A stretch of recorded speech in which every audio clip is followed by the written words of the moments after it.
I'm Torg, and I'm here to ask you one question, and one question only. Explosions? What's up you guys, Gongrongzong here, and I've got some amazing news for you. Skill builds are working. They are working very well on the PTS.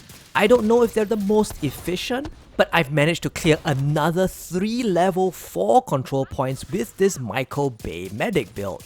A support build, mind you, solo clearing level 4 CPs, with no deaths too.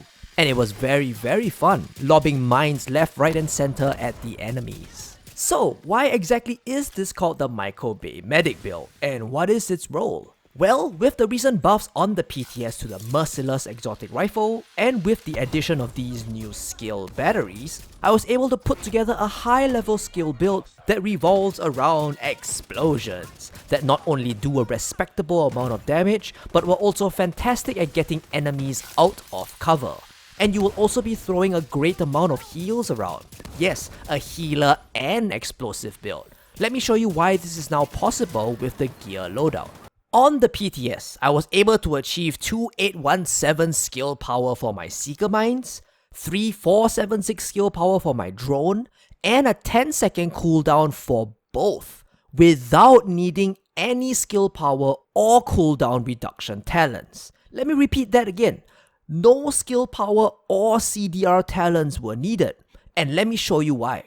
The first reason was that you can now recalibrate really high skill power and CDR onto the gear you want. So let's go through the gear. The first thing you want to be aware of is that you want to aim for one piece China Light Industries, and I have it here on my knees. This piece is critical because it gives you plus 10% explosive damage, and on my knees I have a 12% CDR modified onto it. Next, let's look at the mask. With the new recalibration system, you're actually able to modify the mask to have both damage to elites and a very high amount of skill power. In this case, I was able to get close to 300 skill power. For the mask, also you want to have Wyvern wear because you want to aim towards this 15% drone skill power.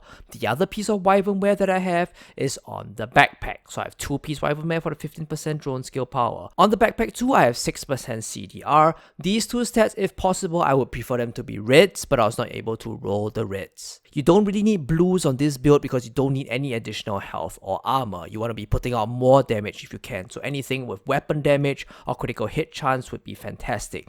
This is not the max roll of CDR either. I haven't transferred a max roll onto it. The max roll you can probably get around 10%, but I didn't find it necessary as my skills were already capped out in their CDR.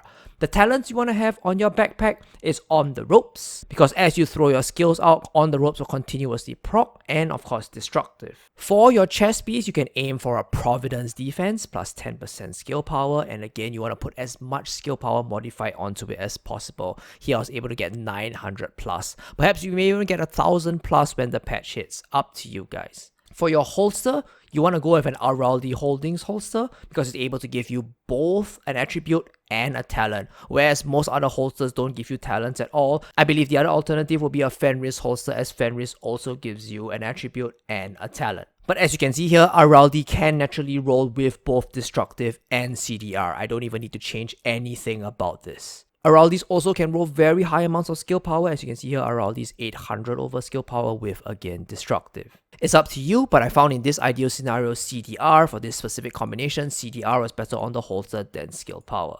And lastly, for your gloves, ideally, of course, you want to have a one-piece Alps Summit with skill power, with a destructive talent. It does not naturally roll with the destructive talent, but I believe you can transfer it over onto the Alps gloves. But in fact, as you can see here, I have 8 yellows because you want 7 at least for on the ropes, but I should be able to get more yellows if there was another yellow that rolled here, CDR, skill power, and then another red on the backpack. And so you will actually be able to trade your gloves out for an Alps Summit armament gloves, but a red attribute one. Here's an example of an Alps Summit gloves with a red attribute and also with destructive. As long as you have 7 yellows, feel free to pump the other stats into any other red that you want. And that is how I was able to achieve such a high amount of skill power and CDR naturally, because of this new recalibration system that lets you transfer an absurd amount of skill power from other pieces onto existing pieces that you like.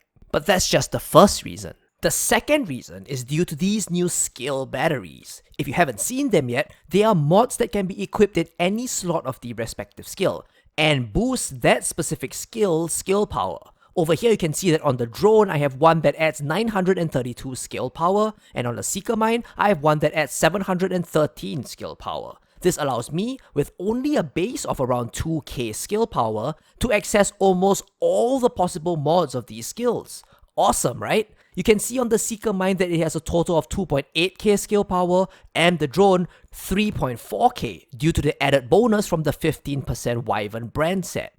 Without the need for skill power talents, this allowed me to stack 6 explosive talents. Well, I was only able to achieve 5 in my case. I guess I wasn't able to get the right gloves, but ideally you can get 6, boosting up the damage of your Seeker Mines. My Seeker Mines do about 220k, or your Bomber Drone. Mine does about 450k, depending on which you prefer to use, and the explosive damage of your Merciless and your Grenade Launcher. Okay, let's go over the Grenade Launcher first. That one's easy. A whopping 1.2 million damage explosion, and that's only with the 5 explosive talents that I have. On one of the level 4 control points I did, especially when combined with 40% DTE from the mask that this build can accommodate, this just flat out 2 shots a named mob, or 1.5 shots depending on the type of mob. And you typically pick up at least 2 grenades during a control point clear. This effectively just eliminates both named mobs during each control point takeover. Next, let's go over the Merciless, the weapon. For some reason the primer debuff didn't work properly in the training room, so I went out to test its damage in the open world. And let me just say, I was pleasantly surprised. It doesn't do as much damage as an all-out gun build, for obvious reasons, but it does do a pretty respectable amount. On average, each primer allowed my next explosive shot to deal about 100k damage. So if 3 primers stack up, it got around 300k, which ain't too shabby at all for a support build like this one. And when you're fighting elite mobs, it's this amount of damage times an additional 40%. Its main weakness was that the shots needed to hit, and when you had an enemy running around all over the place, due to the nature of how this exotic worked, you often missed either your primers or your explosive shots, resulting in a sharp dip in your damage. If an enemy was straight ahead and you could land all your shots on him, it performed pretty well. But regardless, the focus of this build isn't on the gun, which is why I was pleasantly surprised that it still managed to perform quite well. Third, let's go over the cluster mines, your main source of explosions. They did about 200k damage a pop, which isn't anything amazing in terms of raw damage, especially when fighting against elites, but where their true potential lay was in how they got enemies out of cover pretty consistently. In a team setting, this becomes invaluable in creating openings for your team. They're also a fire and forget skill, with almost no aiming required other than throwing them into the general vicinity of the enemy. This opens up a lot of space for you to either continue laying down fire with your gun, concentrate on healing your teammates if you were in a group, or follow up the cluster mine with grenades of your own, which also do a crap ton of damage by the way, 600k on my screen with only 5 explosive talents. A really great utility and damage skill overall. Lastly, there's the healing skill, either the chem launcher or the healing drone. As you can see here on the build, with 2k skill power, I was able to easily accommodate either 2 good healing mods, or 1 good healing mod and 1 that increased the amount of ammo. For the healing drone, with the Wyvern wear set bonus, it had the same amount of disgusting skill power, 3.3k, and also on a 10-second cooldown. I personally found the cam launcher to be slightly better as it was able to proc on the ropes, but it did result in a bit of clunkiness in having to constantly lay down the green pools compared to a fire and forget style of the healing drone, which on its own did more than enough healing for solo play. My own suggestion, try them both out and use the one you feel most comfortable with. On the ropes was much more of a nice to have rather than something essential for the build. So when you combine all of these together in one package, a moderate amount of gun damage, a moderate amount of cluster mine damage, a high amount of healing, and a stupid shit ton of specialist weapon damage, you actually have yourself a very well built support class. You're able to effectively sit in between the front and back line of your group and sustain yourself and your teammates with lots of heals. You're able to lob out grenades or mines that blast enemies out of cover every 10 seconds, or just completely obliterate black tusk machines. You're able to do a crazy ton of burst damage with your grenade launcher when things get hairy for your team. And you're able to contribute with a gun that isn't just a pea shooter in between your skill usage, boosted quite a bit with On the Ropes. And to top it all off, this Michael Bay medic build is actually feasible as an endgame solo build. I'm really happy with this build, like really happy. Support builds have been really gimped since the launch of the game, and they're finally, gradually and thankfully getting fixed. Just as an additional note, I'm sure some of you guys will be asking, why not just go full Michael Bay, right? That's a good question. Why not just use both cluster mines and the bomber drone? Well, while you will be doing more damage, I just found the build to be a little unsustainable solo without some form of healing. The bomber drone is also a little awkward to use, and you require a lot more time and space as compared to the cluster mine to take it out and aim it properly, which isn't the best in solo when all enemies are aiming at and trying to flank you.